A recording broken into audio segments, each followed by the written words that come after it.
Volkswagen's third-generation Touareg SUV, caught completely sans camouflage during an apparent open-air photo shoot ahead of its official debut. More than a decade after the Touareg first went on sale in the United States, we still feel the need to remind readers how to properly pronounce its name, say Touareg.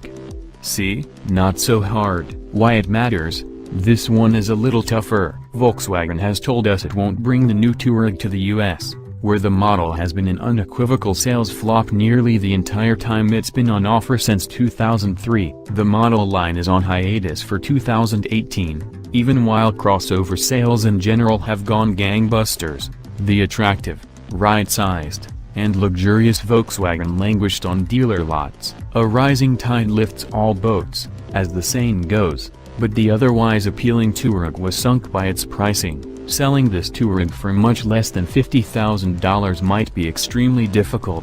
However, the new model, like its predecessors, shares its architecture with the Q7 and the Cayenne, this time the second-generation MLB platform. At least on visual assessment, the 2019 Touareg is every bit as attractive as its luxury-badged siblings. The styling overall is sharper and more expensive-looking than the previous model, and there's a surprising dose of Bentley Bentayga in the profile. Then again, that ultra-luxury SUV also rides on the MLB platform, as does the new Lamborghini Urus. Estimated arrival and price: never, and for too much money even if it did.